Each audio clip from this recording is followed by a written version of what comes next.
రాజీవ్ గాంధీ గారి జన్మదినం రేపు. ఆ జన్మదినం సందర్భంలో గతంలో రాజీవ్ గాంధీ గారు సద్భావన ద్వారా దేశంలో ఉన్న కులాలను మతాలను ఏకతాటిపై తేవాలని కొన్ని మతతత్వ పార్టీలు ఈ దేశాన్ని విడగొట్టాలని ఆలోచన చేసే సమయంలో సద్భావన అనే కార్యక్రమం తీసుకున్నారు. ఆ రోజులలో నా అదృష్టంగా భావిస్తా ఆనాడు పిసిసి అధ్యక్షుడిగా నేను, డాక్టర్ మర్రి చెన్నారెడ్డి గారు ముఖ్యమంత్రిగా ఉండేది. ఆ కార్యక్రమం ఆయన చనిపోయిన ఆయన చేసిన ఆలోచన, ఆయన చేసినటువంటి ఏ ఆలోచనను కాంగ్రెస్ కార్యకర్తగా నా డ్యూటీ సద్భావన రన్ చేపిస్తాను. Rajiv Gandhi tribal sports meet 4 ఏళ్లు విజయనగరం కోరుకొండ స్కూల్లో చేశాను. అదేవిధంగా హైదరాబాదులో ఇప్పటి వరకు 17 ఏళ్ల నుంచి నా ఉద్దేశంలో రాజీవ్ గాంధీ గారు వారు ఏదైతే స్పోర్ట్స్కి ఇంపార్టెన్స్ ఇచ్చిన తర్వాత స్పోర్ట్స్ కార్యక్రమం కూడా రాజీవ్ గాంధీ సద్భావన రోజు చేపడతా. ఒక మహిళ ఒక బాయ్కు ఇద్దరికి సంవత్సరం పొడవుగా నెలకు 1000 రూపాయలు లెక్క పారితోషికం ఎవరైతే అప్కమింగ్ బాయ్స్ ఎవరైతే పైకి వస్తున్నటువంటి వాళ్ళకు ఉత్సాహపరచడానికి చేసుకుని ఇప్పటి వరకు 17 ఏళ్ల నుంచి ఇస్తున్నా. రేపు జరగబోయే దాంట్లో సయ్యద్ అబూ ఖురేరా అని రెజ్లింగ్ల అప్కమింగ్ బాయ్కి ఆయనకు, అదేవిధంగా భవానీ కేడియా అనేది లాంగ్ టెన్నిస్లో ఆమె అప్కమింగ్ వస్తున్నది, ఇప్పుడు సెలెక్ట్ అయింది. వీళ్ళకు నేను ఇవ్వడం జరుగుతుంది. దీంతో పాటు నా ఉద్దేశం లేదంటే కొత్త తరం వారికి తెలవాలి. అదేమిటి అంటే మిగతా ప్రధానమంత్రుల్లాగా వాగ్దానాలు చేయనటువంటి ఏకైక నాయకుడు ఎవరన్నారంటే అది రాజీవ్ గాంధీ. చెప్పకుండానే ఇవాళ లక్షల మందికి ఈనాడు ఉద్యోగాలు కల్పించిన ఏకైక వ్యక్తి రాజీవ్ గాంధీ. ఆనాడు షాంప్ పెట్రోల్ పెట్టి టెలికాంను ఇంప్రూవ్ చేసి ఈ భారతదేశంలో సాఫ్ట్వేర్ హార్డ్వేర్ తెచ్చిన ఏకైక వ్యక్తి. దానివల్ల ఇవాళ లక్షలాది మంది ఈనాడు ల్యాప్టాప్ పెట్టుకొని కంప్యూటర్ పెట్టుకొని ఈనాడు దేశం మొత్తంలో పనిచేస్తూ ఇతర దేశాలలో తల్లిదండ్రులకు నెలకు 50,000 లక్షనో పంపిస్తున్నారు. అంటే అంత డబ్బు సంపాదించే ఆలోచన, ఎంప్లాయ్మెంట్ ఇచ్చే ఆలోచన ఆయన కలిగింది. అందుగురించే ఇవాళ ప్రతి ఒక్కరు కూడా నరేంద్ర మోడీ 2 కోట్ల ఉద్యోగాలు అన్నారు, ఎవరికి ఇవ్వలే. కానీ చెప్పకుండానే ఉద్యోగాలు ఇచ్చాడు. అంతేకాదు తల్లి ఉన్నప్పుడు, ఇందిరాగాంధీ ఉన్నప్పుడు ప్రతి స్త్రీ కూడా మా అమ్మ ఉన్నదనే ధైర్యంగా ఏ భూస్వామి ఏ పెద్దందారు బెదిరిస్తే కూడా మా అమ్మకు చెప్తా అనేది ఆ అమ్మ పేరును చిరుసా వహించగా మహిళలకు సరి అయిన న్యాయం చేయాలని పంచాయతీరాజ్ నగరపాలిక బిల్లు 73-74 అమెండ్మెంట్ పెట్టి వాళ్ళకు రిజర్వేషన్ ఇచ్చిండ్రు. కాబట్టి ఇవాళ పంచాయతీరాజు నగరపాలికల మేయర్లు అవుతున్నారు, సర్పంచులు అవుతున్నారు, జిల్లా పరిషత్ చైర్మన్లు అయితే ఆయన ఘనత. అంతేకాదు యువతరానికి 18 ఏళ్ల యువకులకు ఓటు హక్కు కల్పించాడు. ఇదంతా ఆయన చేసిన గొప్పతనం. ఈ గొప్పతనాన్ని ప్రజల్లో తీసుకుపోయే బాధ్యత ప్రతి కాంగ్రెస్ కార్యకర్తది ఉన్నది. ఇవాళ నాయకులు మాటలు చెప్పడం, ఆ మాటలు తప్పించుకోవడం. 2 కోట్ల ఉద్యోగాలు పోయినాయి, డిమానిటైజేషన్ చేసి 1000 నోట్లు తీసేసి 2000 నోట్లు చేస్తారు. ఒక్కొక్కరికి వితౌట్ ఎనీ బ్యాంకులో అమౌంట్ జమకుండానే 0 అమౌంట్లో కూడా బ్యాంక్ అకౌంట్ ఇప్పించాడు. 15 లక్షలు వేస్తాడు, అదేయలే. అదేవిధంగా ఇవాళ బ్లాక్ మనీ తెస్తాడు, 15 లక్షలు బ్లాక్ మనీ తేలే. విజయ్ మల్లా లండన్లోనే ఉన్నాడు, మోడీ లండన్లో ఉన్నాడు. ఇంతవరకు ఏం జరగలేదు. ఆఖరుకు పబ్లిక్ సెక్టార్లను కూడా ప్రైవేట్ పనం చేస్తున్నాడు. దీనివల్ల మా రిజర్వేషన్ పోతుంది. ఆఖరుకు డీజిల్ పెట్రోల్ ఇవన్నీ కూడా పెంచడం జరిగింది. ఆఖరుకు పసిపిల్లలు తాగే పాల మీద కూడా జీఎస్టీ పెట్టడం. ఇవన్నీ కూడా రాజీవ్ గాంధీ అనుచరులుగా ఉన్నటువంటి రాజీవ్ గాంధీ అడుగుజాడలో నడిచే ప్రతి యూత్ కాంగ్రెస్, ఎన్ఎస్ఏ మిత్రులు, మహిళా కాంగ్రెస్ గ్రామాల్లో ఇది చెప్పాలి. కేవలం ఒక రోజే కాదు, ఆయన చేసిన పని మంచి పనులు చేశాడు. అదేవిధంగా ఇందిరాగాంధీ భూ సంస్కరణ అమలు చేస్తే ఇవాళ మళ్ళా భూములు కూడా కేసీఆర్ తీసేసుకుంటుండు. అసైన్ ల్యాండ్ అని, ఓడు భూములని, ఇవన్నీ కూడా చెప్పడానికి వచ్చాం. ఇది రేపు 9 o'clock రాజీవ్ గాంధీ స్టాచ్యూ దగ్గర గార్లాండింగ్ ఆయనకు జన్మదిన శుభాకాంక్షలు చెప్తూ మన కార్యకర్తలు కూడా ప్రజల్లోకి పోవాలి.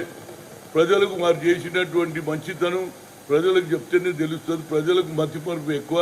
అప్పుడప్పుడు మనం జ్ఞాపకం చేస్తూ రచ్చబండను ఏదో టీ స్టాల్ కాడను ఎక్కడో ఏదో మాట్లాడుతుంటే 10 మందికి రాజీవ్ గాంధీ చేసిన గొప్పతనం, ఆయనను కూడా మరి టెర్రరిస్టులు చంపేయడం, అదేవిధంగా ఇందిరాగాంధీని చంపేయడం, ఇవన్నీ కూడా కొత్త తరం వారికి తెలియడానికి చెప్తున్నా. దీన్ని తప్పనిసరిగా రేపు అందరు నాయకులకు నేను ఇన్వైట్ చేశాను. అందరు వస్తారు. ఆ తర్వాత 4 మాటలు మాట్లాడతారు. దీని తర్వాత 2 పిల్లలకు, ఒక బాయ్ గర్ల్కు 1000 రూపాయలు పారితోషికం సంవత్సరం పొడు ఇస్తా. అంటే సంవత్సరానికి 24,000 డబ్బులు ఏది పేద ప్రజలకు అప్కమింగ్ స్పోర్ట్స్కు ఎంకరేజ్ చేయాలి. అది రాజీవ్ గాంధీ ఆలోచనను నేను ఇంప్లిమెంట్ చేస్తున్నా. అదేవిధంగా నాకు బాధ ఏమున్నదంటే, ఏం భాష, ఒక పక్క నరేంద్ర మోడీ గూగుల్లో నంబర్ 1 అంటున్నారు. కానీ ఇవాళ ఎవరికి జరుగుతున్నది? బిల్కిస్ మనో కేసులో ఎవరైతే ఊతకోసి రేప్ చేసిన వాళ్ళను 15th ఆగస్టు రోజు గుజరాత్లో ఇడుస్తారు. ఈయన నంబర్ 1 ఆరే బాబు. ఈ దేశానికి స్వాతంత్రం తెచ్చిన రైళ్లు అదే రోజు ఇవ్వడం ఏమిటి అంటున్నా నేను. మహిళలు ఏమనుకోవాలి? ఒక తరపు బేటీ బచావ్ బేటీ బడావ్ అంటావు. ఇవాళ వాళ్ళు రేప్ చేసిన వాళ్ళని ఇడవడం అంటే ఇంతకంటే అన్యాయం ఏమి లేదు. ప్రతి ఆడపడుచు కూడా ఫీల్ అవుతుంది. దేశ స్వాతంత్రం చేసిన వాళ్ళు, పార్టీ చేసిన వాళ్ళు, దేశానికి చేసిన వాళ్ళని ఇడిస్తే మాకేమీ అభ్యంతరం లేదు. రేప్ చేసి మర్డర్లు చేసిన వాళ్ళని మీరు ఇడవడం ఏమిటి అంటున్నాం. ఈయన దేశం మొత్తంలో నంబర్ 1 అంటున్నా. అంతటితో అవుతలేడు మా బండి సంజయ్. శవయాత్రలో భగవద్గీత పాడొద్దట. ఇది ఎక్కడ కేసురా బాబు? నాకు అర్థమే అవుతుంది. అరే భగవద్గీత కడితే ఏమో ఇంకా మీదికెళ్ళి ఏమంటుండు, అలా వినిపిస్తే దాడులు చేస్తాడట. వైకుంఠ రథం ఏదైతే శవపాటి తీసుకోవచ్చు దాన్ని వైకుంఠ రథం అంటారు. దాని టైర్లు కోసేస్తాడట. ఏం మాట్లాడరా బాబు ఇది? అసలు ఈ పార్టీ ఎట్లున్నదో అంటున్నా. దీనికి మన గొప్ప బీజేపీ వచ్చేస్తుంది. ఏమున్నదని పోతున్నా పార్టీలో మీరు? ఏం చేసిండు? ఒకటన్నా చేసిండా? ఇచ్చిన మాట ఒకటన్నా నిలబెట్టుకోండి. ఇక మీదికెళ్ళి హిందుత్వాన్ని ప్రోత్సహించడానికి నువ్వు హిందువులా అంటున్నావు, ఏది టైర్లు కోస్తావు? శవం చచ్చిపోయింది కదా బాబు అని దేవుడు అయ్యా భగవద్గీత వాడతానన్నా మా నాయనకు ఏ విధంగా మంచిగా అవుతుందని వాళ్ళు వాడితే అది కూడా వాడొద్దట. ఇది ఎక్కడ పంచాయతీరా బాబు? వైకుంఠదాన్ని బండ్లు ఉంటాయి కదా, వైకుంఠం తీసుకుపోయే బండ్ల టైర్లు కోస్తాడట. నిజంగా కూడా మరి నరేంద్ర మోడీ ఎటువంటి ప్రెసిడెంట్ పెట్టినవరా బాబు? నోటుకొచ్చినాడు. నా బాధ ఏంటంటే ఇలా మాట్లాడే వరకల్లా వచ్చే జనరేషన్కు రాజకీయ నాయకులు అంటే అసహించుకునే రోజు వస్తుందని కోరుతున్నా. ఏ భాష? ముఖ్యమంత్రిని తిట్టేస్తారు, వాడిని తిడతారు. ఈ నోటుకు వచ్చినట్టే ఒకడట బీడీలు కింద పట్టే వేడుకుంటాడట, ఓడేమో చైన్లు గుంచుతాడట. ఏం భాషరా బా ఇది? నాకు అర్థం కాదు. దానికి మా ప్రెస్ వాళ్ళు బీజేపీ పుంజుకుంటుంది కదా. ఏం పుంజుకుంటుంది రా? ఏం చేసిండ్రు నాకు చెప్పు. ఈ భాష ఏమిటి? ఈ భాష వల్ల ప్రజలు అసహించుకుంటే, ఒకప్పుడు నేను చిన్నగా ఉన్నప్పుడు ఒక మామూలు కౌన్సిలర్ వస్తే లేచి నిలబడేది. అబ్బా పెద్ద ఆయన వస్తున్నాడు. ఇప్పుడు ఎవరు కూడా లేచినట్టు రెడీ లేడు. ఎందుకంటే మీ భాష అట్లున్నది. ఆయన ఏం ఘనకార్యం చేసి ఉన్నాడు? ఊరు తిరుగుతున్నాడు. ఒక్క హామీ చేసినాడా? ఆఖరి పబ్లిక్ సెక్టార్లను కూడా అమ్మేస్తున్నాడు ప్రైవేట్కు. మా రిజర్వేషన్ ఉండదు. నేను ఓబీసీ నాయకుడుగా చెప్తున్నా. ఎస్సీ ఎస్టీ బీసీలను వాడు ఎవడు ప్రైవేట్ ఇస్తే వాళ్ళు చుట్టాలను పెట్టుకుంటాడు. మా సంగతి ఏంది? విశాఖ ఉక్కు మా జన్మ హక్కు అన్నారు. ఏమైంది రా బాబు ఇదంతా? చెప్పు. ఇవన్నీ జరుగుతున్నాయి. ఎవరు కూడా ఇది హైప్ క్రియేట్ చేస్తున్నారు. బీజేపీ అని. బీజేపీది ఏమి లేదు, ఏం ఒరగబెట్టలే, ఎవరికి సాయం చేయలే. చేసిందంతా కాంగ్రెసే. మొట్టమొదటి ప్రధానమంత్రిని కూడా నెహ్రూని కూడా అవమానం చేయడానికి ప్రయత్నంలో భాగం జరుగుతుంది. ఏదైనా కాంగ్రెస్ నాయకులు గట్టిగా ఉండి పార్టీని బలోపేతం చేయడానికి ప్రయత్నం చేయండి. ప్రజలలో మార్పు కనిపిస్తుంది. ప్రజలందరూ కూడా ఈనాడు కాంగ్రెసే బెటర్ అనే ఆలోచన ఉంది.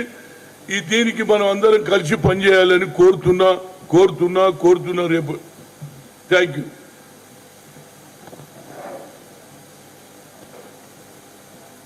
उर्दू में अरे साई అది ఇచ్చే ఇన్విటేషన్స్ ఇచ్చే అందరికి రేపటిది. హాయ్ ఫ్రెండ్స్, మా టుడే టుమారో యూట్యూబ్ ఛానల్ చూస్తున్నందుకు చాలా థ్యాంక్స్. మరిన్ని లేటెస్ట్ వీడియోస్ కోసం వెంటనే సబ్స్క్రైబ్ చేయండి. అలాగే ఈ బెల్ ని కూడా రింగ్ చేసేయండి. మా నోటిఫికేషన్స్ అన్ని మీ మొబైల్లో వస్తాయి.